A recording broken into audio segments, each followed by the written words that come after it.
yang membantu Pak Jokowi untuk bisa memimpin Nusantara ini adalah 6 leluhur pokok. Tentunya ini leluhur yang, kalau secara spesifikasi melihat perjanjian Parangtritis gitu loh, kalau saya mengatakan perjanjian Parangtritis, perjanjian Parangkusumo, tentunya tetap ada darah yang mengalir dari darah Mataram gitu loh.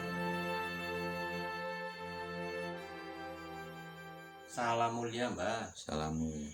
Saya tanya terkait pemimpin, ini saya mohon kejelasan dari sudut pandang batin panjenengan ini Mbah. Dalam sudut pandang batin panjenengan, di konten-konten sebelumnya pernah disampaikan bahwasanya pemimpin itu kan semestinya ada dukungan atau bahkan restu dari leluhur Mbah. Nah ini untuk, ya mohon maaf, untuk pemimpin yang sekarang dalam pandangan batin panjenengan seperti apa Mbak? Tapi uluk salam mulia atur bagya Wisnu Nusantara. Ong wilahing jati nuhoni hajat-hajate leluhur Nusantara tabe uluk salam mulia.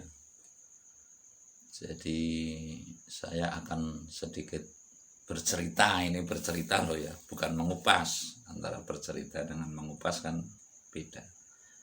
Mengenai kata-kata saya atau kalimat saya yang pernah mengatakan bahwasanya satu wahyu, kedua kalinya restu. Untuk mendapat wahyu itu adalah restunya para leluhur, dan tahapannya itu lelakon atau lelaku. Lelaku itu ya perjalanan spiritual gitu. Ya pertanyaannya adalah pemimpin sekarang ya. Pemimpin sekarang ini kan Pak Jokowi gitu loh. Saya tidak akan mengurangi dan tidak akan melebihi, dasarnya adalah ulah batin saya. Itu usah sing cerita yang macam-macam lah. Artinya macam-macam di sini yang saya maksud, saya tidak akan melebihi dan tidak akan mengurangi sepemahaman saya. Saya akan balik bertanya, leluhur Nusantara ini jumlahnya berapa? Sangat banyak itu Mbak. Sangat banyak ya kan. Tentunya kalau dalam malam sana pun ada ibaratnya rapat atau pertemuan ya, samalah seperti di sini, karena leluhur itu kan belum pada tahap alam pemahaman saya loh ya, ini belum pada tahap pemahaman yang kembali ke arah kasampurnaan. Artinya manusia yang masih membawa keinginan tatkala hidup niscaya belum sampai kepada kasampurnaning dumadi, artinya tidak bisa kembali ke sisinya atau mati sempurna gitu aja lah cara. Apakah seperti Padmonobo yang panjenengan itu? Ya seperti cerita Padmonobo. Padmonobo itu dalam pewayangan itu alkisah kan, anak orang yang di desa gitulah. Kalau menyatakan anak orang nggak punya kan nggak pas itu. Anak desa yang ingin jadi raja dengan tidak ada daya dan upaya kecuali lelaku, lalu diberi kembang wijaya kusuma, cakra baskara. Namun diketahuilah bahwasanya ketika neges lagi atau menjelaskan lagi kepada gurunya, kepada alamnya, mendapat jawaban, ora gampang dadi ratu. Karena Wedaran Sastra Jendra Yuningrat itu ada yang menderita satu saja yang menderita, itu akan menghalangi kembalinya kepada Tuhan Yang Maha Esa, atau menghalangi dalam mati sempurna gitu loh. Mati sempurna ya pati manatas itu loh, pati yang kembali ke asalnya gitu loh.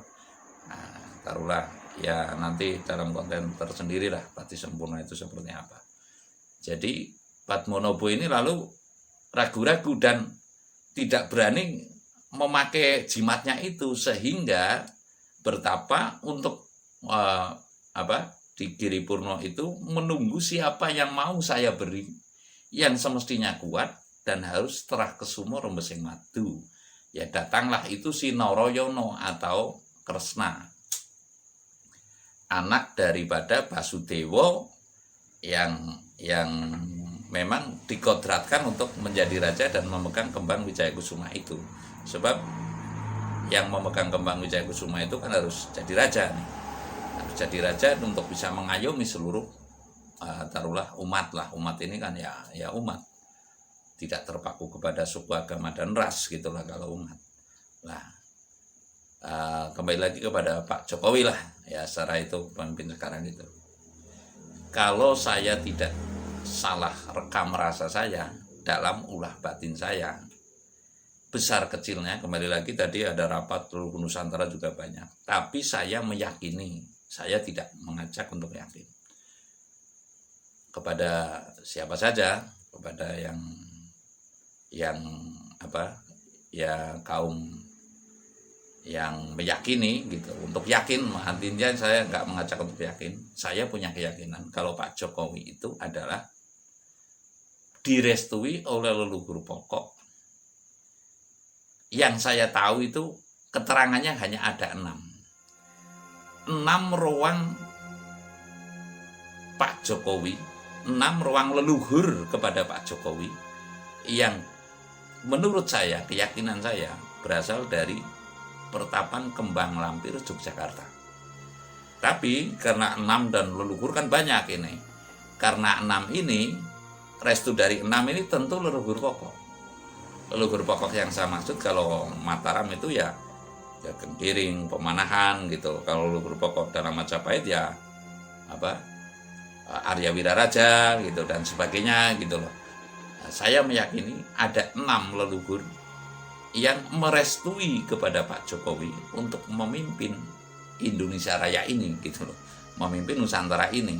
Lalu pertanyaannya, apakah ini sudah merupakan poin, dalam arti poin kan ada yang mengatakan bahwasanya mendambakan Pak Jokowi bisa menjadi Satrio Piningit. Saya nggak bisa berkata ke arah situ, tergantung kepada penilaiannya masing-masing begitu loh. Kalau saya hanya mengatakan bahwasanya ruang ya leluhur, ruang itu kan yang rewangi gitu loh, yang membantu Pak Jokowi untuk bisa memimpin Nusantara ini adalah 6 leluhur pokok. Tentunya ini leluhur yang tertentu.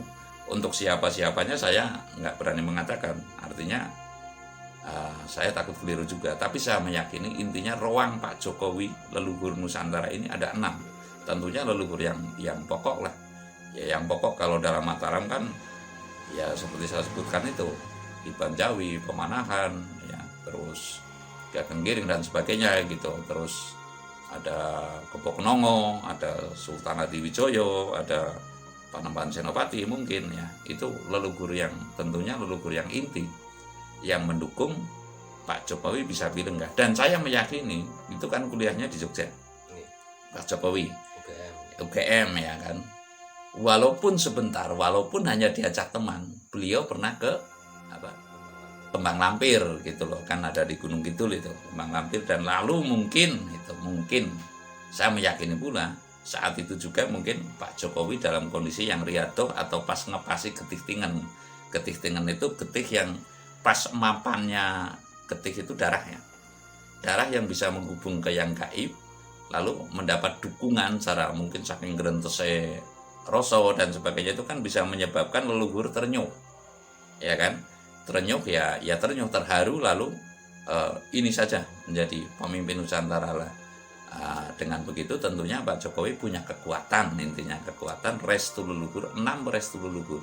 Saya meyakini itu. Kembali saya tidak mengajak kepada semuanya untuk yakin, tapi saya punya keyakinan itu. Lalu kaitannya dengan wahyu saya juga nggak bisa bicara. Ya mungkin besar kecilnya ada wahyu walaupun wahyu tiban gitu loh. Sehingga hal ini saya teringat kepada pemilu kemarin ya.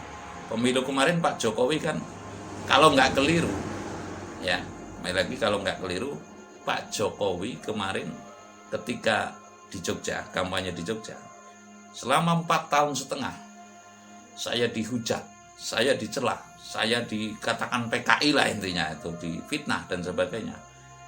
Untuk di Jogja ini, untuk kali ini saya akan lawan kan, seperti itu loh, kan ada itu viral juga ya anunya. Jadi saya meyakini keberanian Jokowi artinya terkait dengan ruangnya leluhur ini. Mengapa kok ditekankan bahasanya Pak Jokowi? Untuk saat ini saya di Jogja, saya menyatakan akan saya lawan, begitu loh. Kok pernyataan itu ada di Jogja lah. Ini menurut saya adalah di antara sebuah bukti atas ulah batin saya, yang saya meyakini bahwa saya Pak Jokowi ada 6 leluhur Nusantara yang menjadi ruangnya Pak Jokowi. Sehingga jika ada pertanyaan atau ada ramalan yang menyatakan bahwasanya Pak Jokowi itu tidak akan selesai, saya kurang yakin. Nggak tahu nanti kira-kira di penghujung, biasanya di penghujung akan 5 tahun, 4 tahun itu mungkin gitulah. Mungkin ada sebuah tragedi atau sebuah, ya intinya saya menyatakan bahwasanya Pak Jokowi juga bukan yang sembarangan dalam memimpin Indonesia ini. Ada restu secara bil goib, ada restu 6 leluhur Nusantara yang mendukung, ya, yang menjadi ruang kepemimpinannya Pak Jokowi. Maka kan saya lihat juga di YouTube itu ketika di mana Bangladesh apa mana itu, Pak Jokowi kan suruh memakai baju anti peluru saja nggak mau gitu. Ya karena ketebalannya keyakinan yang muncul dorongan dari dalam, yang artinya bil goib itu leluhur, wah kalau usah pakai baju anti peluru gitu loh.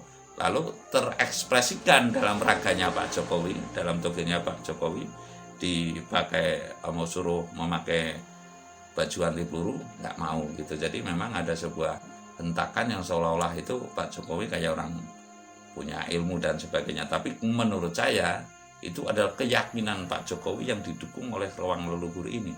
Ya leluhur itu tentu bukan leluhur sembarangan, bisa jadi Panembahan Senopati atau Sultan Hadiwijaya. Kalau Sultan Hadiwijaya kan didayanya luar biasa. Yang namanya Bajul saja kan buaya itu bisa ditaklukkan. Nah, artinya walaupun besar kecilnya Pak Jokowi itu tentu ada keyonen, dan besar kecilnya pula saya meyakini Pak Jokowi adalah orang yang pernah melakukan spiritual atau puasa atau tirakat, yang keprihatinannya itu tinggi lah, untuk berdoanya itu tinggi, baik dengan tirakat maupun doanya itu pernah melakukan yang lebih daripada manusia pada umumnya. Nah itu ada diantaranya teman kita subscriber itu kan tanya, apakah Pak Jokowi juga ada keterkaitan atau hubungan darah Mataram gitu Mbak? Kalau secara spesifikasi melihat perjanjian Parangtritis gitu loh, kalau saya mengatakan perjanjian Parangtritis, perjanjian Parangkusumo antara Panembahan Senopati dan Kanjeng Ibu Ratu Kidul, tentunya tetap ada darah. Darah ini bukan berarti titis, darah yang mengalir dari darah Mataram gitu loh. Tentunya artinya seluruh yang memimpin sing Nyokrowati Mbau Dendo cara nang wayange, yang Nyokrowati Mbau Dendo tentunya adalah darah Panembahan Senopati Ingalogo gitu. Tentunya Pak Jokowi juga tetap ada darah Mataram, entah dari yang darah Mataram kan nggak harus di keraton, nggak harus jelas istilahnya juga, sebab ini kan sudah turun 19 Mas. Kalau kita itu kan kita melihat menengok ke sana, istri daripada raja-raja Mataram ini kan banyak sekali. Ada yang satu orang punya anak 25 dan sebagainya, yang istri selirnya sampai 30 dan sebagainya lah. Ini tentunya ya ada darah yang ke arah situ, walaupun non beslit lah caranya.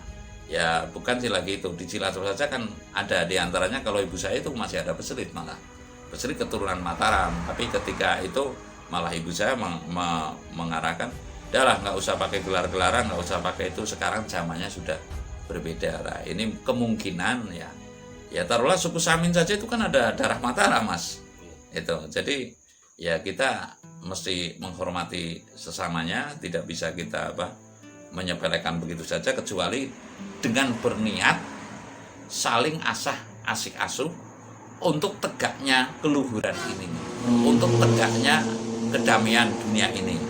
Jadi saya meyakini bahwasanya intinya saya meyakini Pak Jokowi itu ada dukungan dari leluhur, tentunya leluhur yang pokok ya, leluhur yang besar, mungkin bisa jadi itu Sultan Hadiwijoyo, ya, Raja Mataram, Raja Pajang ya, bisa jadi itu Panembahan Senopati atau Ki Ageng Giring gitu bisa jadi. Yang jelas ada leluhur, 6 leluhur yang didapat dukungannya, kesepakatannya ketika itu mungkin Pak Jokowi, ya kalau saya tanya kan nggak mungkin bisa lah namanya itu. Ya kemungkinan Pak Jokowi pernah ke Mbah Lampir baik dengan teman maupun dengan Hadetolan atau niat kesana betul gitu loh untuk melakukan ritual. Yang jelas disitulah Pak Jokowi mendapat restu dari leluhur Nusantara 6 jumlahnya, dan sehingga bisa memimpin Nusantara Indonesia Raya untuk saat ini. Ya apapun alasannya kan pemimpin itu untuk saat ini ya harus diakui adalah orang nomor 1 begitu. Saya rasa demikian. Terima kasih.